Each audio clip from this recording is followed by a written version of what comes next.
और आपको इस वक्त सीधे लिए चलते हैं लोकसभा, जहां वक्फ बोर्ड के संशोधित बिल पर किरेन रिजिजू बोल रही हैं। ना ही संविधान का किसी भी अनुच्छेद का इसमें उल्लंघन किया गया है। और अब सुप्रीम कोर्ट का एक केस का मैं हवाला देना चाहूंगा, Brahmachari versus state of West Bengal. इसमें सुप्रीम कोर्ट ने क्लियरली रिलीजियस डिनोमिनेशन के बारे में रूलिंग दिया गया है और उस रूलिंग के तहत Waqf board doesn't fall within the purview of article 25 and 26 of the constitution of India. दूसरा सर, इसमें हमने जो ब्रॉड बेस किया है, किसी का हक छीनना तो बात छोड़ दीजिए, जिनको हक नहीं मिला है उनको हक देने के लिए ये बिल लाया गया है। इसमें महिलाओं के लिए, बच्चों के लिए और मुसलमान समाज में जो पिछड़े हैं, जिसको आज तक कभी मौका नहीं मिला, जिसको दबा के रखा हुआ है, उनको जगह देने के लिए ये बिल लाया गया है। और सर, संविधान के कंकरेंस लिस्ट एंट्री नंबर 10 और 28 में आज के जो विषय हम लोग चर्चा कर रहे हैं वो एंट्री 10 और एंट्री 28 में ये कंकरेंस लिस्ट में है। इसलिए ये पूरा लेजिस्लेटिव कॉम्पिटेंस इस सदन के पास है, भारत सरकार के पास है इस सदन में ये बिल पेश करने का। अध्यक्ष महोदय जी से मैंने कहा है, सबका पॉइंट्स को मैंने नोट भी किया, बहुत अच्छी तरह से सबका कंसर्न को भी हमने नोट किया है। मैं बारी बारी से कहना चाहता हूं। सबसे पहले तो सर, ये वक्फ अमेंडमेंट बिल ये पहली बार इस सदन में पेश नहीं किया गया है। अंग्रेजों के जमाने से लेकर के उससे पहले का लंबा इतिहास में मैं नहीं जाना चाहता हूं, लेकिन आजादी के बाद सबसे पहले ये एक्ट लाया गया है। 1954 में सबसे पहले ये एक्ट लाया गया था। उसके बाद कई अमेंडमेंट हुए सर। काफी अमेंडमेंट होने के बाद मैं पूरा इतिहास में नहीं जा रहा हूं, लेकिन जो अमेंडमेंट आज हम लाने जा रहे हैं इस सदन में, वो वक्फ एक्ट 1995, जिसको 2013 में अमेंडमेंट ला करके इस पूरा जो वक्त का पर्पस, इंटेंशन और जिसके उम्मीद में लोगों का सालों तक था कि इस अमेंडमेंट जो लाया इससे कुछ फायदा मिलेगा, उसको उल्टा करके 2013 में ऐसा प्रावधान डाला गया था जिसके वजह से आज ये अमेंडमेंट लेकर के हमको यहां सदन में आना पड़ रहा है। सर, 1995 का वक्फ अमेंडमेंट एक्ट में जो भी प्रावधान लाया गया था, उसको कई लोगों ने अलग अलग तरीके से उसका असेसमेंट किया, उसको देखा है कि वाकई 1995 का वक्फ अमेंडमेंट बिल क्या ठीक है, काफी है, जिस पर्पस के लाया गया वो सर्व कर रहे हैं। कई कमेटियां, कई लोगों ने इसका पूरा एनालिसिस किया है सर। मैं उसका आपके सामने में अभी रखूंगा, लेकिन ये पाया गया है कि 1995 का वक्फ अमेंडमेंट एक्ट ये बिल्कुल असक्षम रहा है और जिस पर्पस के लिए एक्ट लाया गया है वो पर्पस सर्व नहीं हो रहे थे और कई गलतियां, कई खामियां इसमें पाया गया है। उसके लिए कुछ कदम उठाया गया है। मैं आज इस सदन में आपके माध्यम से खास करके कांग्रेस पार्टी को कहना चाहता हूं, ये अमेंडमेंट आज सरकार इस सदन में ला रहे हैं, एक तरीके से आप लोगों ने जो भी कदम उठाया है, आप लोगों ने जो भी चाहा है, वो आप नहीं कर पाया, वही चीज करने के लिए हम आज ये अमेंडमेंट प्रपोज किया गया है। अब जब मैं इसका विवरण दूंगा तो आप बिल्कुल सहमत होगा मैं जो आपके सामने में बात रख रहा हूं। और दूसरी बात, इसमें हम लोग सब चुने हुए प्रतिनिधि हैं। मैं अपना बात तर्क रखने से पहले ही बताना चाहता हूं, इस बिल का समर्थन कीजिए, करोड़ों लोगों का दुआ मिलेगा। अगर आप विरोध करोगे, चंद लोगों ने पूरा वक्फ बोर्ड को कब्जा करके रखा हुआ है और आम मुसलमान लोगों को जो न्याय इंसाफ नहीं मिला उसको सही करने के लिए ये बिल लाया गया है। इतिहास में दर्ज होगा कि ये बिल को कौन कौन समर्थन किया है और किसने विरोध किया है, ये इतिहास में नाम दर्ज होगा। इसलिए इस बिल का विरोध करने से पहले आप सोचिएगा करोड़ों गरीब महिलाओं का, बच्चों का, गरीब मुसलमानों का। सर, सबसे पहले मैं सर जो खामियां ये 2014 से लेकर के आज तक ये 1995 अमेंडमेंट एक्ट के बारे में मैं सिर्फ नहीं कह रहा हूं, हमसे पहले कांग्रेस के जमाने में भी कई या इस मुद्दे को लेकर के कमेटियां और अलग अलग जगह में इसका विवरण किया गया है। सबसे पहले सर 1976 में वक्फ इंक्वायरी रिपोर्ट पेश किया गया था और 1976 वक्फ इंक्वायरी रिपोर्ट में जो बड़ा रिकमेंडेशन आया मैं आपके सामने में पढ़ के सुनाना चाहता हूं। 1976 वक्फ इंक्वायरी रिपोर्ट में कहा गया है सारा वक्फ बोर्ड्स जो है मुतवालिस के कब्जे में चले गए हैं, उसको डिसिप्लिन करने के लिए प्रॉपर कदम उठाया जाना चाहिए। 1976 वक्फ इंक्वायरी रिपोर्ट का दूसरा रिकमेंडेशन है लिटिगेशंस और केसेस जो आपस में मतभेद इतना ज्यादा है उसको सरल करने के लिए ट्राइब्यूनल सिस्टम को गठन होना चाहिए, उस समय का रिकमेंडेशन था। फिर उसने तीसरे पॉइंट ये कहा कि ऑडिट और अकाउंट्स, वक्फ बोर्ड में ऑडिट और अकाउंट्स का तरीका प्रॉपर नहीं है, उसका पूरा प्रबंधन होना चाहिए, ये उस समय का रिपोर्ट में कहा गया है। और आखिरी में it recommended the reforms in the category of Waqf al aulad, बच्चों के लिए जो हम वक्फ देते हैं उसको सुधार लाना चाहिए, ये 1976 का रिपोर्ट में कहा गया है। उसके बाद सर जो हम आज थोड़ा विस्तार में जिसको मैं बताना चाहता हूं, दो कमेटियों के बारे में। ये दो कमेटी कांग्रेस के समय में ही बनाया गया था। सबसे पहले high level committee under justice Rajendra Sachar, ये सर 9 मार्च 2005 में गठन किया गया था, यूपीए का सरकार आ चुके थे और ये स्पेसिफिक मुसलमानों के लिए, उनके वेलफेयर के लिए ये गठन हुआ।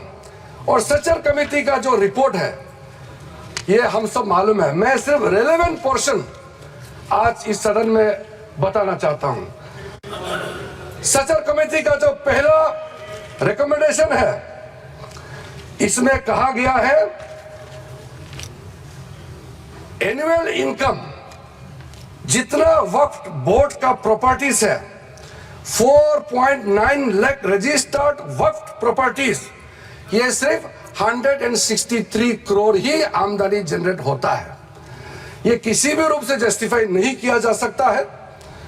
और इसको एफिशिएंट तरीके से, मार्केट तरीके से, जिस तरीके से मैनेज होना चाहिए सारा वक्फ प्रॉपर्टी को, अगर सही माने में उस समय उन्होंने कहा उस सच्चर कमेटी ने, तो उस समय 12,000 करोड़ रुपया पर एनम मिलता है और उस समय जनरेट हो रहा था 162 करोड़।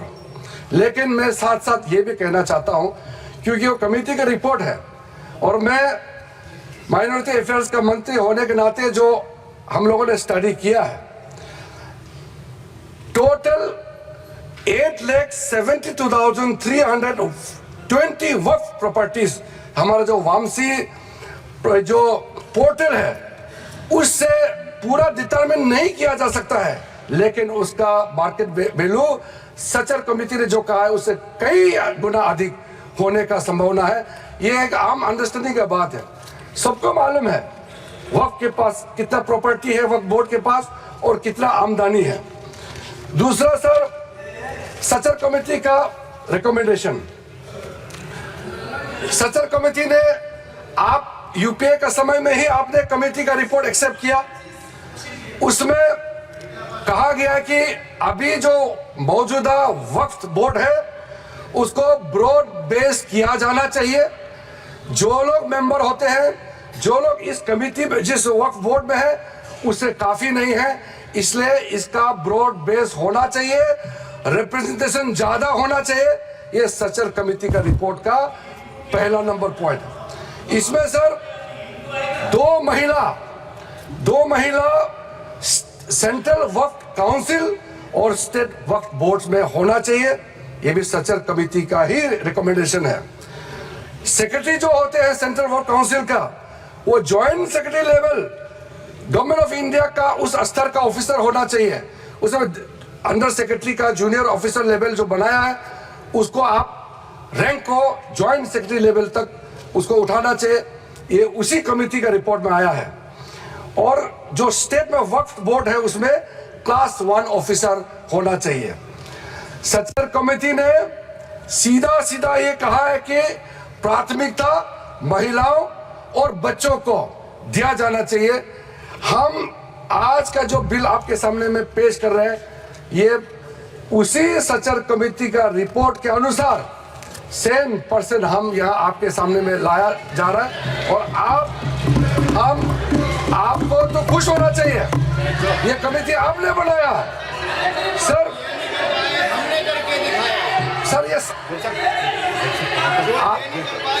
सर हमने शांति से इनकी बात सुना। अध्यक्ष महोदय जी, ये सीनियर मेंबर है, इस तरह से बीच में उठ के बोलना ठीक बात नहीं है, आपको तो नियम मालूम है सर। दूसरा कमेटी, जॉइंट पार्लियामेंट्री कमेटी, जो जॉइंट पार्लियामेंट्री कमेटी कॉन्स्टिट्यूट किया गया है, जिसका अध्यक्षता के रहमान खान जी, उस समय कैबिनेट मिनिस्टर भी रहे, माइनॉरिटी अफेयर्स मिनिस्ट्री का भी मंत्री रहा है, उनके डिप्टी स्पीकर भी रहा, डिप्टी चेयरमैन राज्यसभा में रहा है, और उन्हीं के अध्यक्षता में पूरा पार्टी के सदस्य, हमारा भारतीय जनता पार्टी से भी मेंबर थे।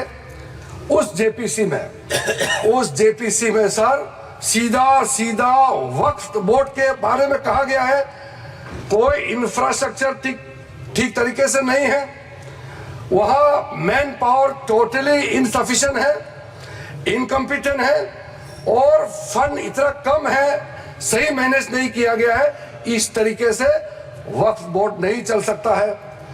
दूसरा, मुतवालीस के बारे में कहा है कि लगता है सारा वक्फ बोर्ड का ध्यान किसको मुतवाली बनाना है और उसको कैसे हटाना है, इसी में केंद्रित है, इसलिए इसका प्रावधान को हटाना चाहिए।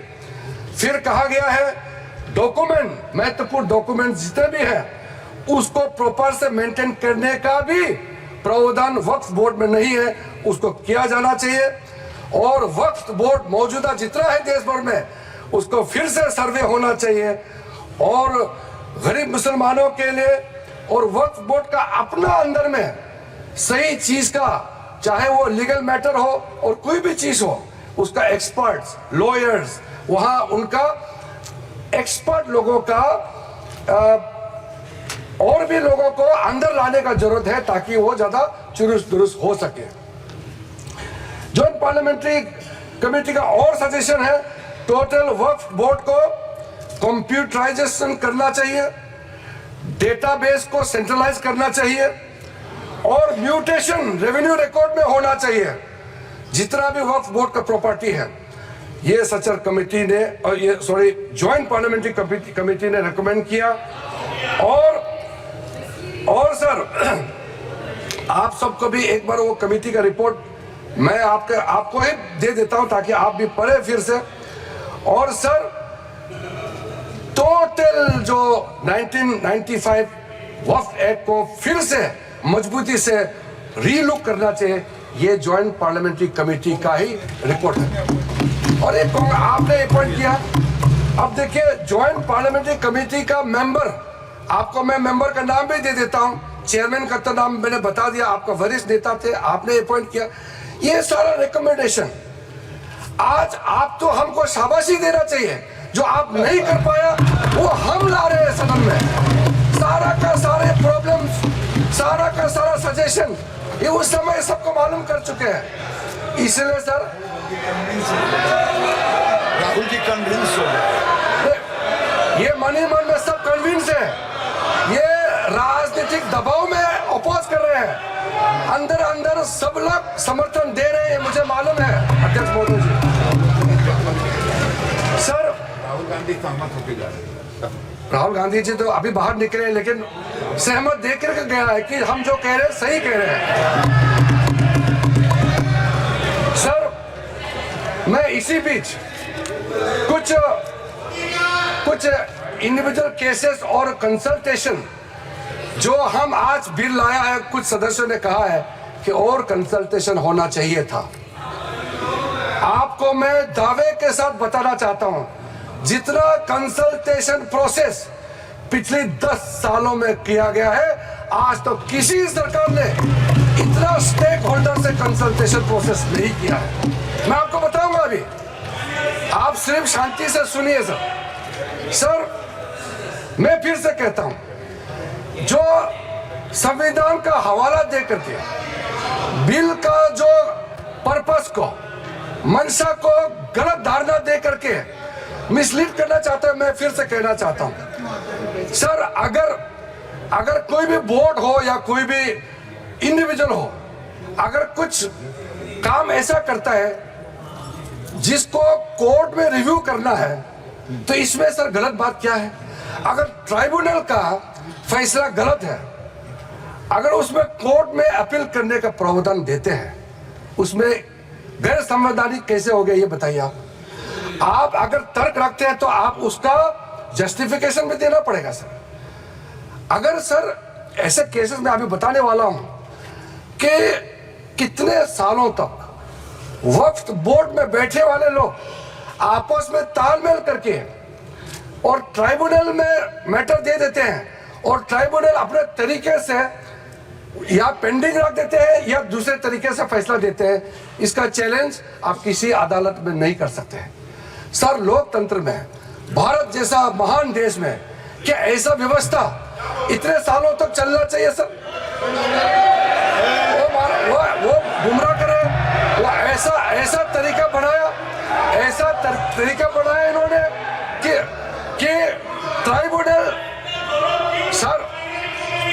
सर ये इस तरह से आप लोग बात करके मेरा आवाज नहीं दबा सकते हैं। सच्चाई सुनना पड़ेगा आपको, क्योंकि सर तरीका ऐसा बनाया कि ट्राइब्यूनल का जजमेंट का रिव्यू नहीं हो सकता है। कितने कोर्ट में पेंडिंग है मैं अभी बताऊंगा सर। दूसरा इन्होंने संविधान का हवाला दिया सर, इन्होंने संविधान का बार-बार हवाला दिया।